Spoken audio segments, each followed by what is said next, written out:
Hello my hearties, welcome back, and today I'm going to be recreating Jennie's makeup from the Chanel art show. And for this look, I'm actually not going to have any contacts in, so if you don't normally wear contacts or you're looking for a look that doesn't have one, I think this would be the perfect fit for you. And today I have a bunch of new products I recently ordered from Olive Young that I'm really excited to go through and give you guys my first impression. Okay, I'm not going to keep you any longer, let's get started.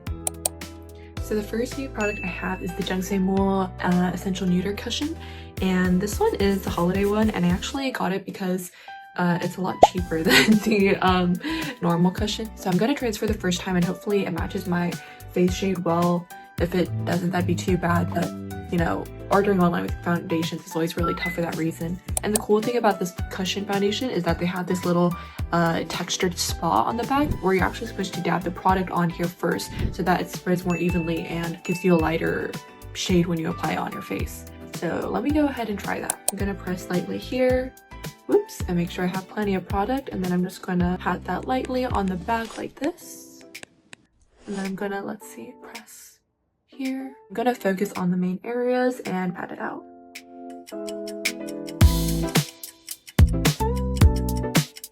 It definitely feels quite moisturizing, like it feels a little wet, which I guess is really what you mean by moisture. And the reason I got this was because my normal Carslan foundation was doing well, but I don't know, I was feeling like it's been a long time since I've had a cushion foundation. So yeah, I think like it gives me a really smooth coverage. I can definitely see why so many people like it. It definitely gives a very skin-like finish, except I put a little too much on this cushion, so that's okay. It was my first time doing it, but okay, so our foundation is on, and I'm gonna get some concealer as well and do it in the normal spots. So I'm just following my normal concealer placement.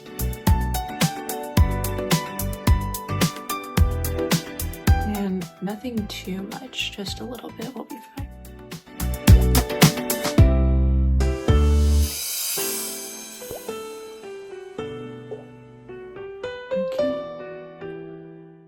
And I'll use some to cover my dark circles. Just some dots. And for small spots, I'll use the darkest concealer and just lightly cover them.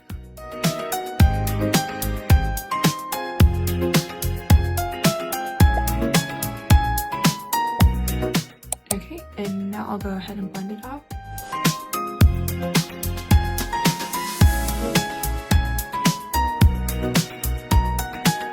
I really want to try the Clio Mesh Cover Foundation as well, because I also hear a lot of people loving that cushion foundation and saying it's super hydrating. And I also really want to try out the Glow BB Cream. So I had like a ton of stuff, but I was like, let's not overconsume. We'll be satisfied with trying one thing at a time. So I went with the JUNGSAEMMOOL for our first foundation purchase after a long time. Okay, and that's what blended out. I'm just gonna set this with setting spray and also setting powder. And while I feel like setting spray always helps when you're doing your base, just because it helps melt everything together before you start layering extra products, the setting powder is pretty optional because that will make your base more matte. So if you're looking for a more like glowy look or you're going for a more natural look, then you can just skip the setting powder or just go lighter on it. And a recent trick I learned is that when you're doing the setting powder actually is you want to take a brush like this that has a lot of bristles, and then you're going to press it into the powder. Oh, here's the powder I'm using.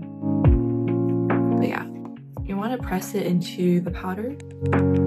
And then what most people do is they'll just tap it like this.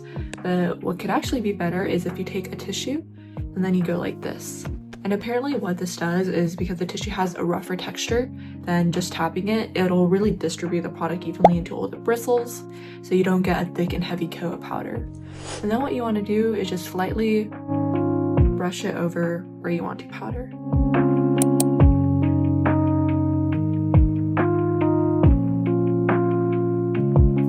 Okay, and that's the end of our base. So next I'm going to go on to eyebrows, and her eyebrows are slightly arched. This one is the Clio Kill Brow Outer Shaping Pencil, and her brows are actually black or lightly gray, but in this case, I'm going to draw them slightly lighter based on preference. And her brow shape is going to go up like this and then go out.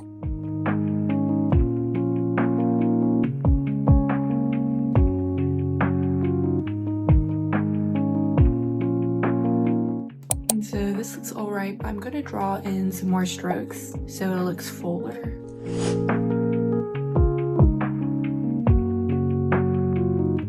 The hardest part about drawing brows is always making them symmetrical. But I think this is about as close as we're going to get today, so I'm going to be satisfied with that.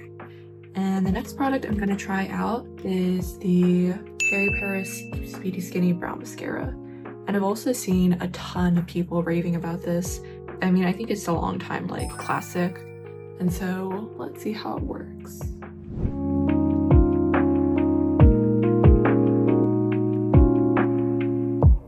Okay, not bad. There's definitely color there, and I think it applies pretty smoothly.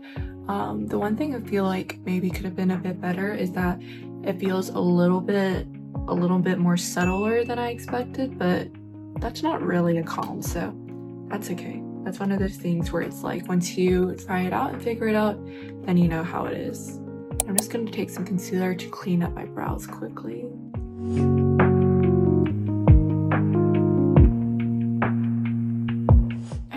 And we'll do it something like that. Also, brows are like, they're really important, but they make you look so crazy when you don't have any other makeup on your face, you know what I mean? They totally change your total impression.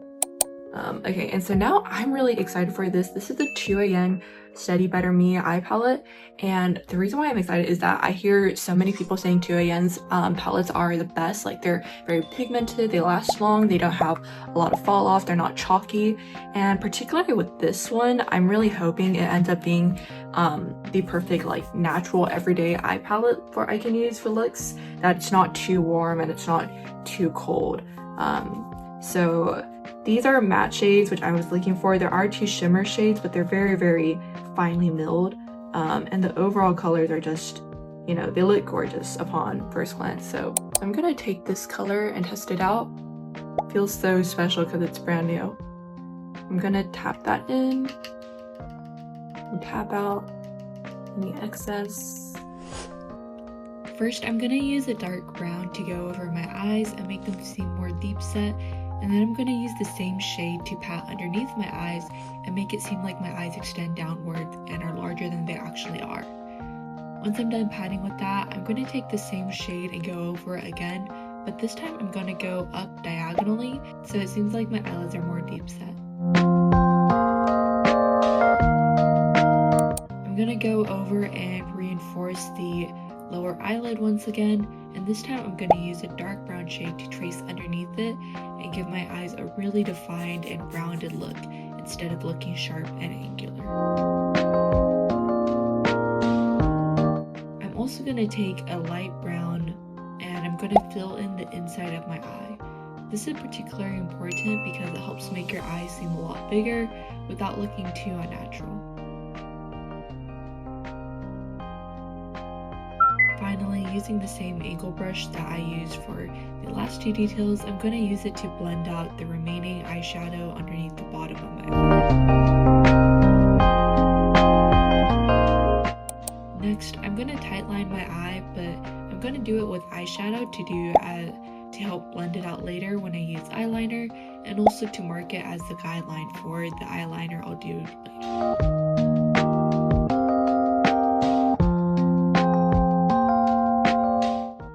So my overall impressions are the color is definitely like one of the best points about this. Like when I put it on my brush and then I do it on my eye, it really only takes like a light dip or a light stroke to get it working well instead of having to go like multiple times to get the color payoff that I want. So that's a really strong plus, I think. I also would say like these colors are easy to build, that they don't really seem unnatural even if you put too much on your face by accident. And I would agree that they look pretty close to what I was hoping for. Not overly warm or overly cold. the medium brown does pull a bit red and orange, but after thinking about it a little bit, I think that's just because like you need red and orange to make brown. Yeah, I think overall this is a pretty good palette. I would rate it 9 out of 10. Now I'm going to use the Judydoll Slim Liquid Eyeliner to line my eyes with Jennie's iconic cat-like look.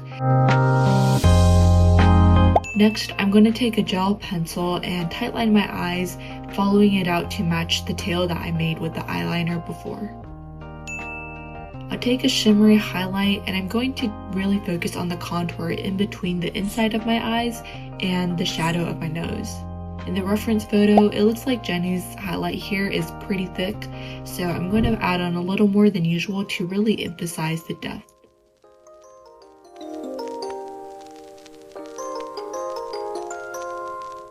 Okay, and that's the end of the base. I'm going to put flosses at the very end, but for now, I'm going to move on to contour. Here, I'm just taking the Sheglam Soft Tan Liquid Contour Stick, and I'm going to contour the sides of my face, focusing on the areas where I already have natural shadows occurring, and just making it more deeper than normal so it looks natural. I'm going to blend it out with a cushion, but you can feel free to use your hands, brush, a makeup sponge or puff, or anything else that you'd like to use. Next, I'm going to take the Out of Office Highlight and Contour pencil and I'm going to focus on the detailed nose contour. I'm going to start off by drawing a C shape in between my eyes to make the shadows seem more pronounced. And then I'm just going to narrow my nose bridge and make it more defined so it looks nice and straight. I'm also going to draw a line diagonally up from my eyelid just so that it seems like my eyelids have less fat than they actually do. I'm also going to draw shadows on my eyelids to make my eyes seem more pronounced.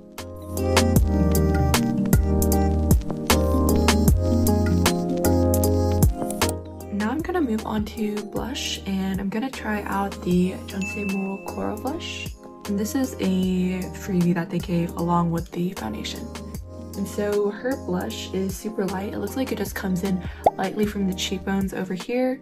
So same with the foundation, I'm just gonna dab a little bit, come in from the sides and out, just like that. And let me pat this out.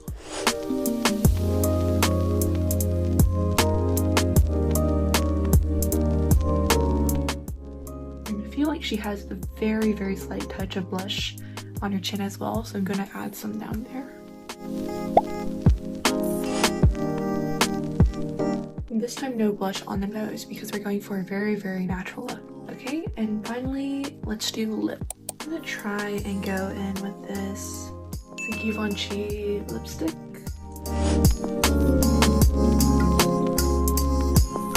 just gonna start off with it like this. And then what we can do is you can take a brush like this and blend it out. It's been a long time since I've used this lipstick, since I normally don't do red lips like the one she has on in her picture.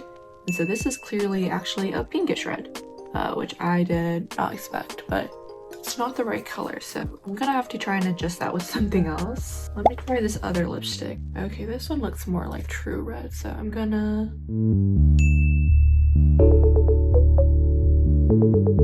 put that on and dab it out. Okay, and we're getting closer, except this is way too bright. So let me come in with a darker lip to balance it out.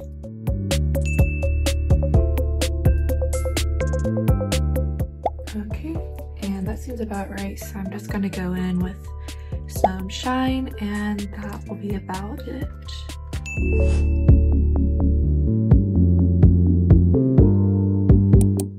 For the lashes, I'm not sure I have it completely right, but hey, let me do some touch-ups real quick.